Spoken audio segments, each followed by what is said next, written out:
Today, in this rock quarry, they unearthed a truck that was prison and very nearly a tomb for 26 children and their school bus driver.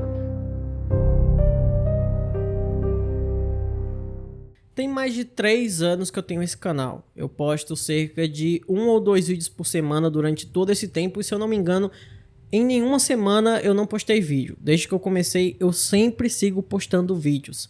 E é incrível como eu consigo me surpreender a cada caso que eu conto. Eu penso, pô, chegamos aqui no limite, daqui não passa. Aí vem alguém e é mais absurdo ainda do que a pessoa anterior.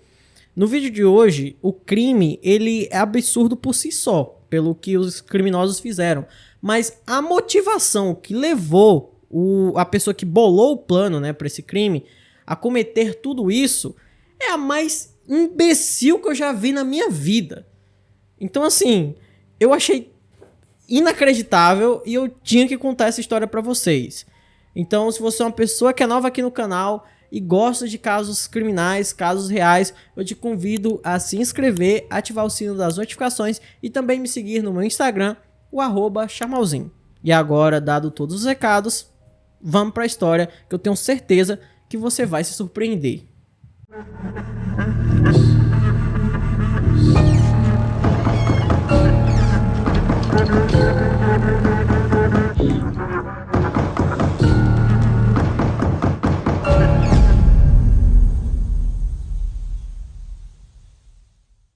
A cidade de Chowchilla fica localizada no estado da Califórnia, nos Estados Unidos. Ela é um pequeno povoado com cerca de 5.000 habitantes. A cidade está localizada longe da costa do oceano, então o clima é bastante quente. Temperaturas de mais de 30 graus Celsius são até que comuns durante os meses de verão. Por isso, uma viagem para a piscina organizada para os alunos da Dairyland School era algo que eles aguardavam ansiosos. As crianças chegaram ao local no ônibus escolar e voltaram nele muito felizes após um dia de diversão. O ônibus era dirigido por Edward Ray, de 55 anos. Ele trabalhava como motorista há 15 anos e conhecia aquela rota com uma palma de sua mão. A estrada passava por campos e hortas de agricultores nos arredores da cidade, e enquanto Ray dirigia, 26 crianças viajavam nos bancos traseiros, 19 meninas e 7 meninos, com idades entre 5 e 14 anos. Porém, ao virar a esquina de uma mercearia, Ray viu um obstáculo inesperado. Uma van branca estava bloqueando a estrada. O capô do veículo estava aberto e tinham 2 jovens por perto, então Ray pensou que eles estavam com problemas e decidiu parar o ônibus para ajudá-los. Mas o homem não teve nem tempo de oferecer sua ajuda. Um jovem que não estava no campo de visão do Ray entrou correndo dentro do ônibus com a arma nas mãos e uma meia preta na cabeça para que ninguém visse o seu rosto. Enquanto isso, os 2 outros jovens renderam o Ray e o empurraram para dentro do ônibus, e depois esconderam sua van no acostamento. Sendo assim, os 3 criminosos haviam tomado conta daquele ônibus em uma ação que durou menos de 1 minuto e meio, sendo que as crianças nem perceberam muito bem o que estava acontecendo. Os criminosos mudaram o trajeto do veículo e após 2 quilômetros, o ônibus escolar entrou em um matagal e parou. Lá havia 2 pequenas vans de cor clara, nas quais foram deixadas as crianças e o motorista. Os vidros traseiros dos carros foram pintados com tinta preta e os vidros laterais tapados com tábuas. Não haviam aparelhos de ar-condicionado, nem mesmo fendas por onde o ar pudesse fluir. Mesmo assim, as crianças assustadas passaram 11 horas ali.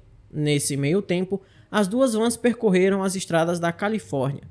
Parecia que as crianças estavam sendo levadas para um lugar em específico, mas não foi esse o caso. Na verdade, os criminosos simplesmente os levaram pelas estradas vizinhas para que as crianças não soubessem sua localização. Após 11 horas sem água, comida e no escuro, elas estavam quase desmaiando. E aí, as vans pararam. Eles abriram a porta e as crianças ficaram ao ar livre. Era noite e havia algumas pilhas de pedras e matagais baixos ao redor. Era quase impossível entender que tipo de lugar era aquele e eles não podiam olhar em volta. Os criminosos levaram para um morro, afastaram uma folha de ferro no chão e ordenaram que descessem ao subsolo por uma escada. Quando todas as 27 pessoas, contando com o motorista, estavam lá embaixo, os criminosos colocaram a folha de ferro no lugar, a pressionaram com 2 baterias pesadas e velhas e também cobriram o lugar com brita. Uma vez ali dentro, as crianças olharam em volta e ficou claro que eles estavam em outra van, que estava apenas enterrada. Havia uma pilha de colchões em um canto, um buraco no arco da roda para servir de vaso sanitário e no chão, em uma caixa, havia um pouco de água e comida, principalmente salgadinhos, biscoitos e 4 garrafas de refrigerante.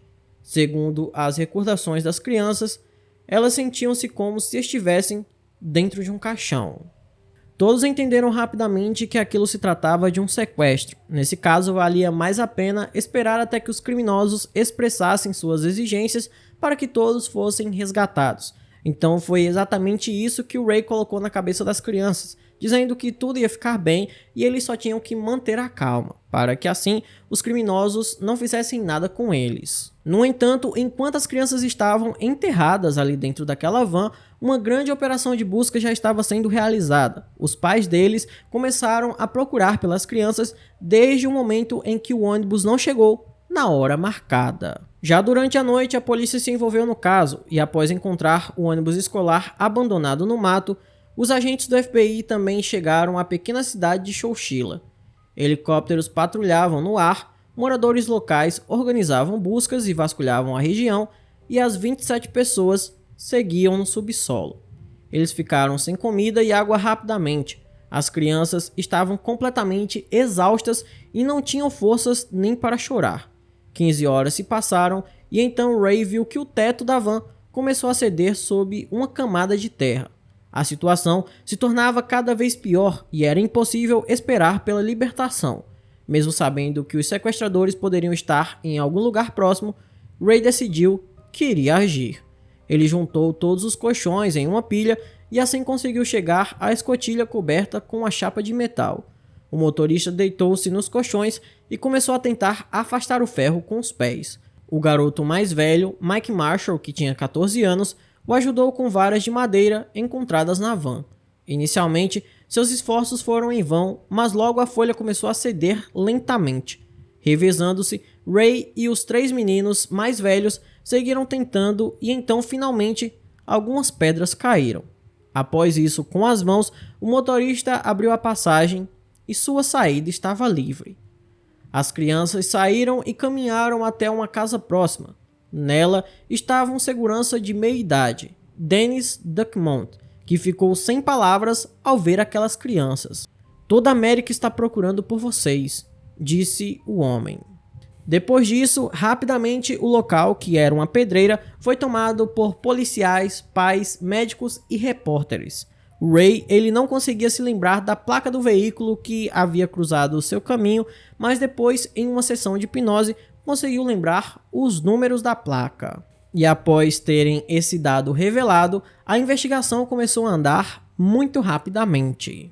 O dono do veículo era Fred Woods, de 24 anos, filho do dono da pedreira onde as crianças foram deixadas. O vigia lembrou-se imediatamente de que ele e 2 outros rapazes estavam fazendo algo no canto mais afastado do local há vários dias.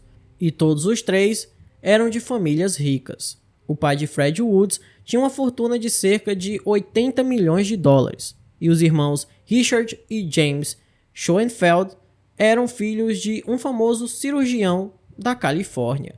Durante uma busca na casa dos irmãos, os investigadores encontraram uma mensagem não enviada exigindo um resgate de 5 milhões de dólares, e eles foram rapidamente presos. O irmão mais novo, Richard Schoenfeld, se rendeu, e o Fred Wood e também o James Schoenfeld foram descobertos em Vancouver, no Canadá, para onde fugiram depois de perceberem a confusão em que haviam se metido. O organizador do crime foi o Fred Woods. Desde sua infância, ele nunca precisou de absolutamente nada, porque, como eu falei anteriormente, o pai dele era milionário. Porém, aparentemente, essa vida luxuosa acabou afetando sua mente de tal maneira que ele simplesmente não conseguia aceitar não ter algo. E o que o motivou a cometer esse crime foi simplesmente porque o seu papai não quis lhe dar uma Ferrari com telefone na cabine. Que peninha dele, meu Deus. Quem nunca, né? Quem nunca que teve uma Ferrari negada pelo papai e aí resolveu sequestrar crianças inocentes que não tem nada a ver com seus problemas? Quando eu falei no começo do vídeo que o motivo do criminoso era simplesmente idiota, talvez vocês não tenham acreditado. Mas agora eu tenho certeza que vocês vão concordar comigo que foi um dos motivos mais idiotas que eu já vi para se cometer um crime. Aparentemente, todo o plano dele foi baseado em um filme que era popular na época chamado Dirty Harry, que era estrelado pelo Clint Eastwood. E no filme, o homem raptava um ônibus escolar. E daí ele teve essa sua ideia mirabolante. E o mais incrível nisso tudo é que além dele ser um garoto que teve tudo ao longo de sua vida, né, já que seu pai era milionário, ele conseguiu arrumar mais 2 cúmplices que também tinham uma vida muito confortável, que no caso eram os irmãos Schoenfeld. Então não dá para entender por que essas pessoas cometeram esse crime. Então, a única coisa que consegue vir na minha mente é que esses jovens eram extremamente mimados. O plano parecia perfeito aos olhos deles, afinal, o governador facilmente abriria mão de 5 milhões de dólares em troca da vida das crianças. Os criminosos estavam tão confiantes em suas habilidades que, depois de enterrar as crianças no subsolo, foram dormir decidindo iniciar as negociações somente na hora do almoço do dia seguinte. Nenhum deles poderia imaginar que as crianças conseguiriam fugir. E a primeira notícia que os criminosos souberam ao ligar o rádio na hora do almoço foi muito chocante para eles. As crianças já haviam sido resgatadas e eles só poderiam fugir para não serem pegos. Todos os 3 receberam penas de prisão perpétua com possibilidade de solicitar a liberdade condicional. Os irmãos Schoenfeld foram soltos entre 2013 e 2015 e Fred Woods foi solto recentemente no verão de 2022. O organizador do rapto de Xochitla passou mais de 40 anos atrás das grades. Por outro lado, todos que estavam no ônibus sofreram enormes traumas psicológicos. A maioria deles nunca conseguiu se estabelecer na vida. Alguns começaram a usar álcool e drogas e outros foram parar na prisão. Muitos sofreram de ataques de pânico e também com pesadelos. Quanto ao herói dessa história, Edward Ray, um parque em Xochitla foi nomeado em sua homenagem e existe um feriado na cidade também dedicado ao homem. Ray acabou falecendo em 2012 e antes de sua morte, todas as crianças que ele salvou naquele dia o visitaram no hospital. Então esse foi o vídeo de hoje, espero imensamente que vocês tenham gostado. Se gostou, deixa um like, se inscreva no canal, ative o sino das notificações, mande para todos os seus amigos e não se esqueça de comentar o que você achou dessa história. Eu particularmente achei tudo muito absurdo, principalmente a motivação dos criminosos. Simplesmente porque o pai de um deles não deu uma Ferrari, ele resolveu cometer um crime desse, né? Sequestrar crianças que não tinham nada a ver com os seus problemas. Se bem que isso nem é um problema, ele só não teve um carro de luxo. Sabe, o problema é passar fome, o problema é não ter o que comer. Ele só não teve um carro de luxo que era algo extremamente caro e o pai dele não quis comprar. Então assim, por causa disso, ele sequestrou as crianças. Essas crianças felizmente sobreviveram graças ao Ray, que foi um herói que lutou para tirar aquelas crianças dali. Mas muitas delas tiveram traumas psicológicos que nunca conseguiram superar. E algumas se acabaram caindo no vício, né? No vício do álcool, no vício das drogas. Foram parar atrás das grades e tudo por causa de 3 vagabundos mimados. Simplesmente 3 vagabundos mimados. Então, até comenta aí a palavra mimado para eu saber que você assistiu até o final. E se quiser apoiar o canal, temos várias opções. Com o Pix, seja membro, valeu demais. E apoie-se, vai de você escolher qual delas é a melhor. Por hoje é só. E eu espero você no próximo vídeo.